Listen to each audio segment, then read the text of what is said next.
I Hate the News is the weekly news bulletin from I Hate Politics podcast, a show about a human activity we love to hate. I'm Sunil Dasgupta. It's March 25th, 2025. The Maryland General Assembly inches closer to a budget as the House, Senate, and the governor reach a deal. We have Senator Brian Feldman with that update and also on the three big energy bills.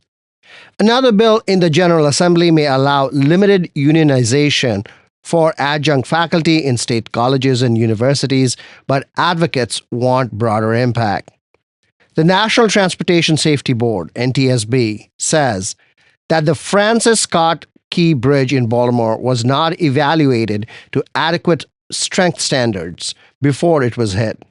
And the Chesapeake Bay Bridge still has not been evaluated.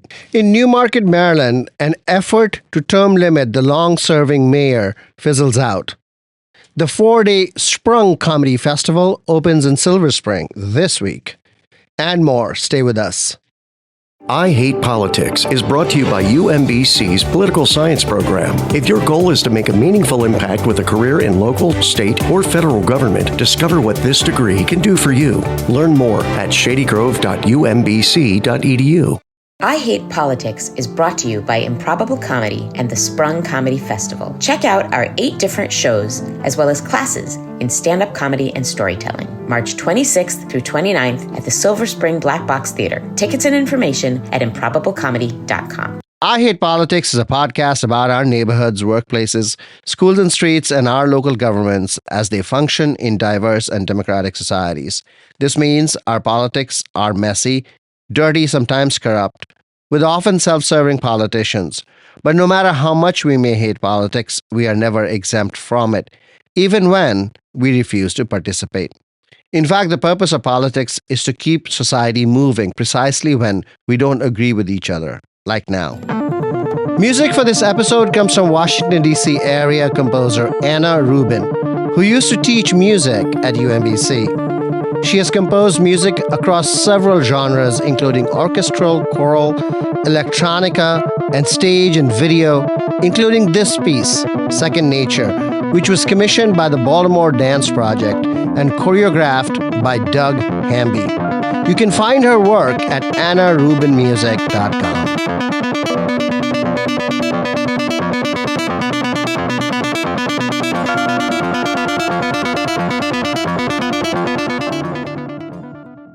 The Maryland General Assembly has arrived at the broad parameters of a budget deal between the House of Delegates, the State Senate, and the Governor's Office. Notably, there won't be as many taxes. No delivery fee on shipped orders, no taxes on sodas and sugary drinks, no business service tax, and no new sales tax or new property taxes. The vehicle trade-in sales tax rebate will not be eliminated, but income taxes on the highest earners go up, with new income tax brackets added. 2% more on capital gains. You can continue to itemize deductions, but there are limits if you earn more than $200,000. The state income tax standard deduction is proposed to be raised by 20%. There will be a 3% tax on data services. Sin taxes, cannabis, sports betting are up. The deal reduced tax increases in the governor's proposed budget, but expanded spending cuts, up from the governor's $2 billion to $2.3 billion. Anticipating pushback from affected advocacy groups, the legislature seems to be holding the cuts closer to the chest. Some of the cuts to disability services proposed by the governor, it seems, have been restored. Senator Brian Feldman, chair of the Energy, Environment, and Education Committee, said to be the busiest panel in the legislature, joined us, and we got a double take, first on the budget and then on the big energy bills in the state assembly. The headline on the revenue increase side, 94% of Marylanders are either going to have no increase in their income tax or will get a tax cut. The spending side of things, it's about $500 million more than where the governor the original proposal came down. Some of the things that were really on the table, I'll just reel off. It had to do with the developmental disability community.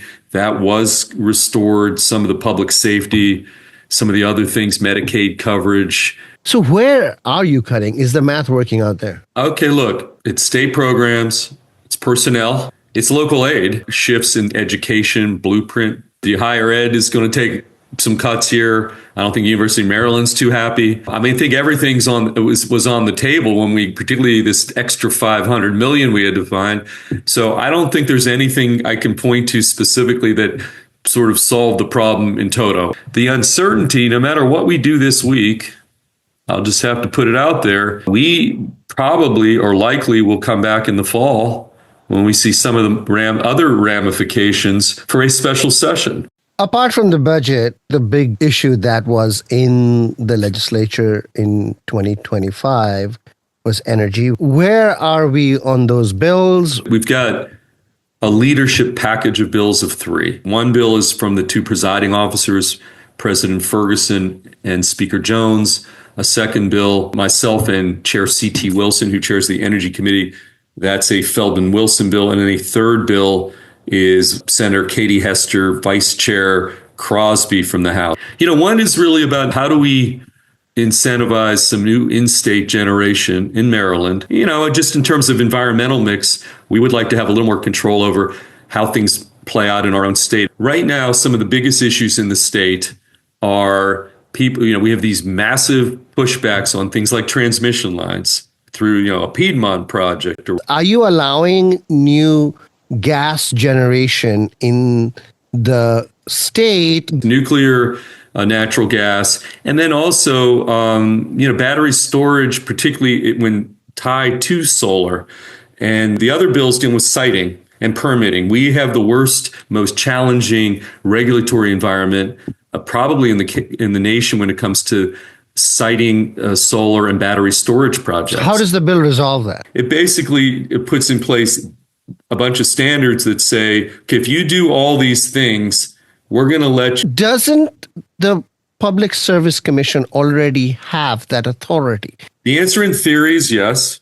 That is true. We have state preemption authority. But the Supreme Court perennial case also said that the PSC, as part of that process, must give due consideration to local input. The PSC, I think, is probably going to be somewhat reluctant after hearing from locals to maybe use that power. The bill is not overriding any of that, but it is saying that if certain criteria are met, local zoning ordinance cannot result in these projects being disapproved or jammed. There are amendments that we're putting in to preserve a lot of the preservation areas of our state, but put a cap over, how much of those lands could be used for solar. And when you get above that cap, we're going to give up our state preemption authority. We have a bunch of these projects in the queue at the PJM level that are about to come online.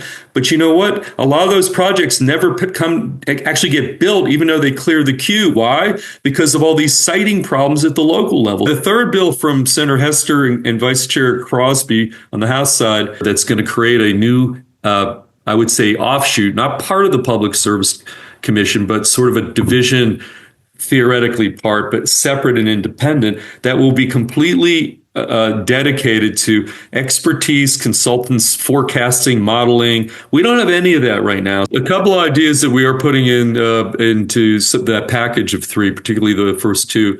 We're trying to give some relief to ratepayers. That's obviously a big topic this session. I think we're going to make big changes to what they call the STRIDE Act, which allows companies to accelerate cost recovery by when they're doing upgrades to gas pipes and all that. Utilities have taken advantage of that to basically accelerate cost recovery on projects that may not even get built. We're going to take some of our Strategic Energy Investment Fund money, SEIF, and actually provide a rebate back to ratepayers to the tune of $200 million.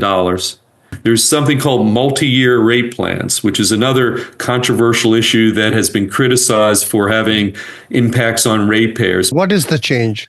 Well, I'm reluctant to say because it's not completely final, but I think there's a likelihood that the use of that model will be substantially limited. Senator Brian Feldman, Please come back when you have the details. Well, that's after 2 weeks. See you in 2 weeks. Okay, thank you.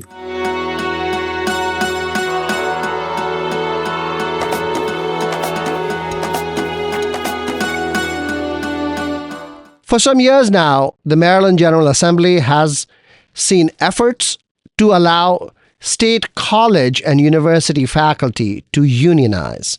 Under current law, they cannot. This year, the state Senate passed a trimmed-down bill to allow unionization for adjunct faculty. And the bill is now with the House, which had proposed a broader law that would have included regular faculty, research, non-teaching faculty, and others. Karen Rosenblatt is a history professor at the University of Maryland in College Park and the chapter president of the United Academics of Maryland, an affiliate of the American Federation of Teachers, from where she is at the forefront of the higher education unionization movement in the state. When the National Labor Relations Act was passed under Franklin Roosevelt, all state employees were excluded from the legal protections that were offered by that act. And the idea was that the states should decide about state employees.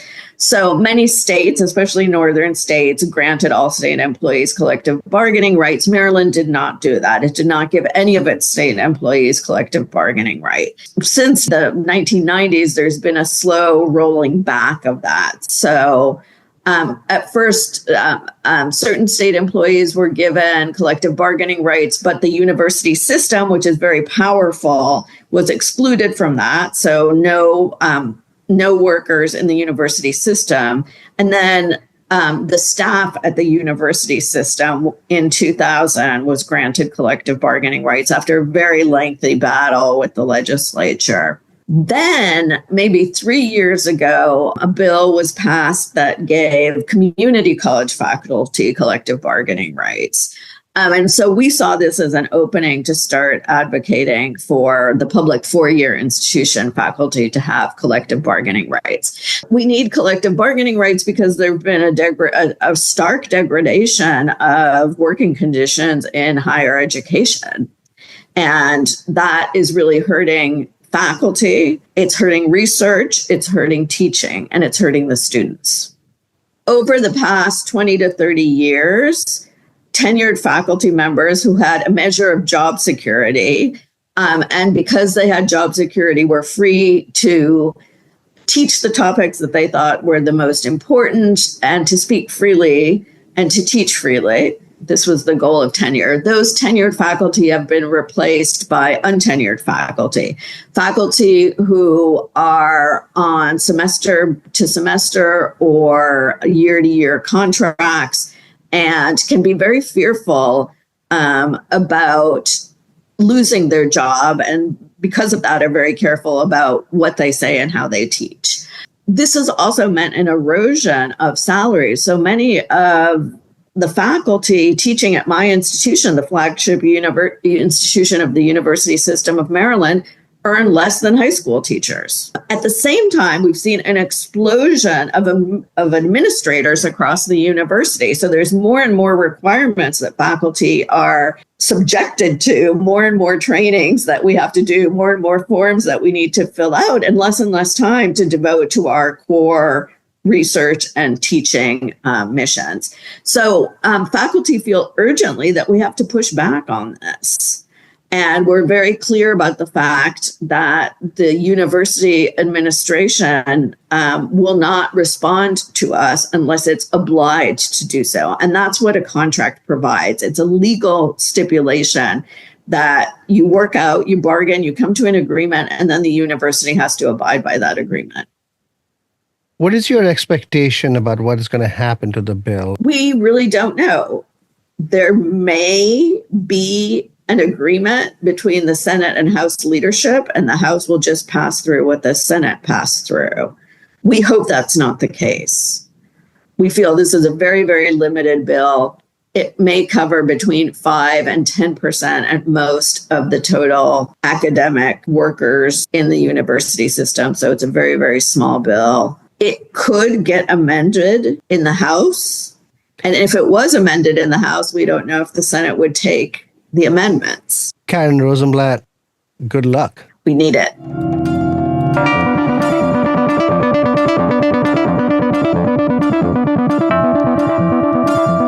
NTSB, the National Transportation Safety Board, now says that the Francis Scott Key Bridge in Baltimore, which was struck and felled by the container ship MV Dali a year ago in March 2024, was not evaluated to adequate strength standards as prescribed and recommended by the American Association of State Highway and Transportation Officials, called AASHTO, a membership organization representing the highway and transportation departments in the 50 states, D.C., and Puerto Rico. Jennifer Homendy is the chair of NTSB. The Maryland Transportation Authority never ran the calculation on the Key Bridge, and as of October 2024, they still haven't on the Chesapeake Bay Bridge. Had they ran the calculation on the Francis Scott Key Bridge, the MDTA would have been aware that the bridge was almost 30 times greater than the risk threshold AASHTO sets for critical essential bridges. 30 times greater. And almost 15 times greater for Pier 17, which the Dali struck, as well as Pier 18.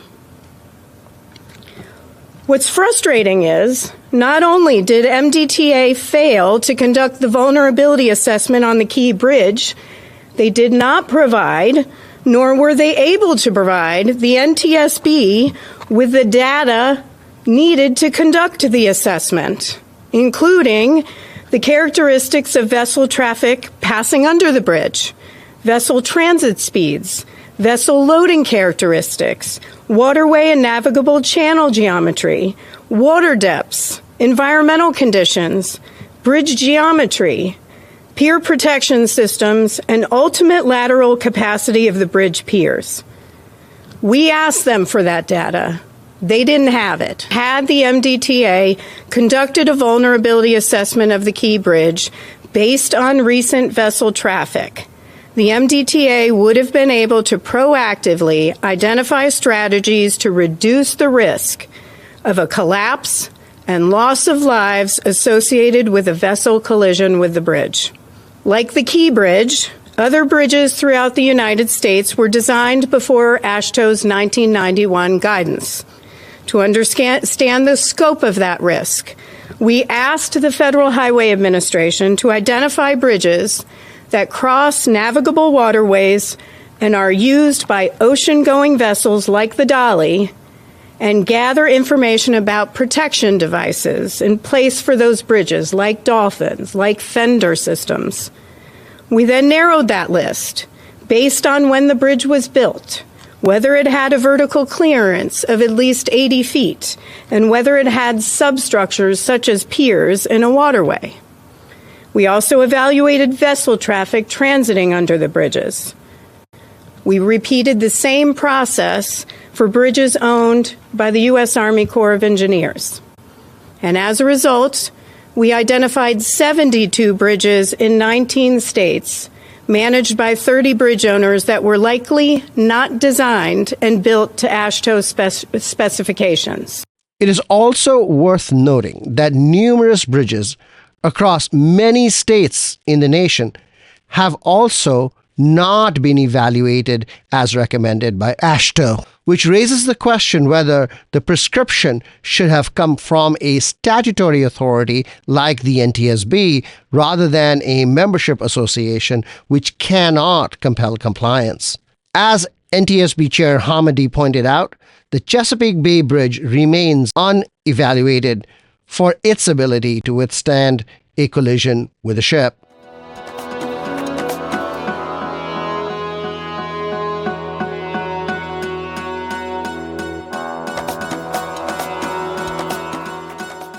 Closer home in Newmarket, Maryland, an effort to term limit the long-serving mayor, Winslow Barhans III, fizzles out. For some time now, there have been political tensions in the once sleepy town on Interstate 70 between Baltimore and Frederick, as the old establishment and the new Turks, the relative newcomers, have battled over political power and personal beefs. Hard to separate that history just yet. The pot boiled over March 13th at a town council meeting where 3 council members, 2-2 in opposition, managed to push through a term limit resolution that would essentially have prevented Burhans from running again. He has been mayor for 24 years. But the upstart council members got the procedure wrong, or perhaps if they had followed procedure, their efforts might have been quashed before the pot boiled over. Maryland law requires a 21-day public hearing notice for changes to town and county charters. A term limit resolution is considered a chartered amendment since it changes who qualifies to run for office in the town. After the meeting, the longtime town attorney, William Wance, who has been town attorney for longer than Burhans has been mayor, said that the county council's term limit resolution was not valid because of the lack of public hearing notice. The chair of the Board of Elections in the town accepted that recommendation and is moving on. Town elections are scheduled this year, and the filing deadline to run is April 7th. This leaves the ball in the court of the 3 aggrieved council members who passed the resolution, and they don't appear at this point to want to follow through in the courts. In politics, things can move real fast. The underlying political tensions have not been resolved. So, stay tuned.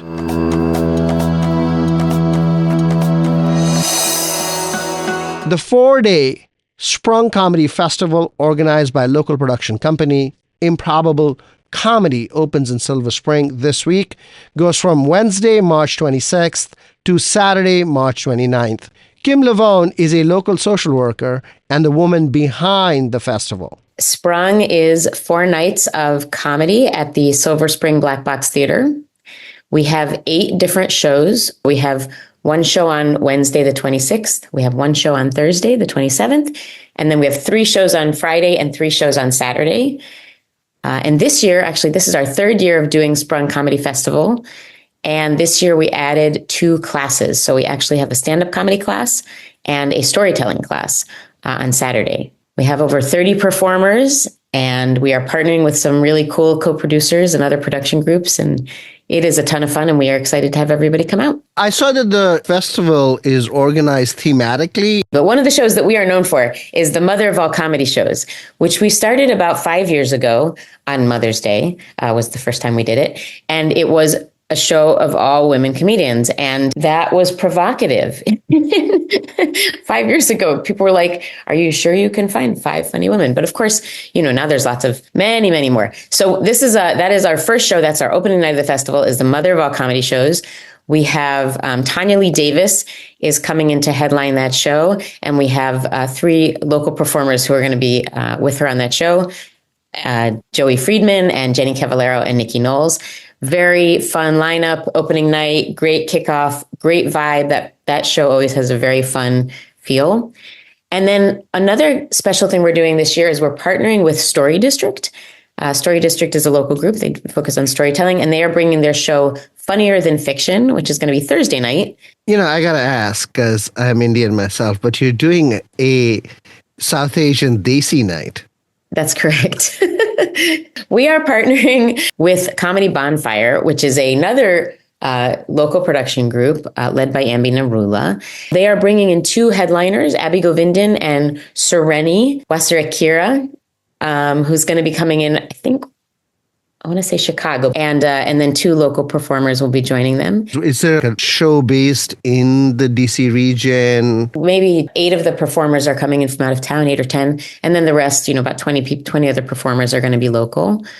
Law and Order Comedy, very cool, is going to be led by Anthony Oakes. He is a local performer, producer, personality, all around great person. He's performed with us a lot. Audiences love him. And he put together this show. We brainstormed together what it would look like, and he really made it happen. And it is focused on the criminal justice system, and it highlights comedians, professional comedians who have touched the criminal justice system in some way. So there are comedians who are lawyers on that show, comedians who have been informally incarcerated, and comedians who are members of the police force. Did you say informally incarcerated? I said formerly. Formally. Not, Okay. not informal. I don't think there's anything informal about incarceration. No, they were formerly incarcerated. Kim Lavone, thank you and good luck at the Sprung Festival. We are so excited. Let me tell your audience, you can get tickets at improbablecomedy.com/sprung or just improbablecomedy.com. We would love to see you. We would love for you to come to shows, check out the classes, and honestly, just reach out. We have such a wonderful festival that we're offering, and we really want as many people as possible to come enjoy it. I'll be there.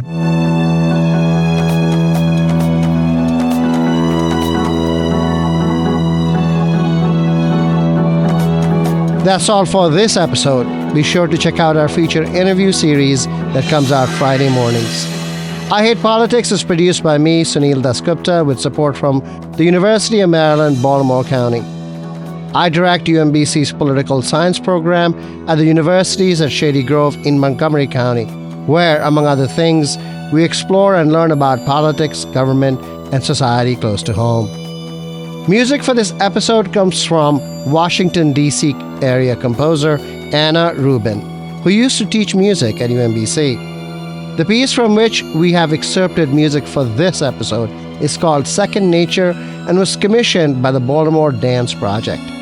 You can find her work at annarubinmusic.com. If you want to share your music on this show or know someone else who might want to, please email us at producer@ihppod.org. I hope you'll subscribe and share the podcast as we bring you stories about politics close to you and to your home. See you next time.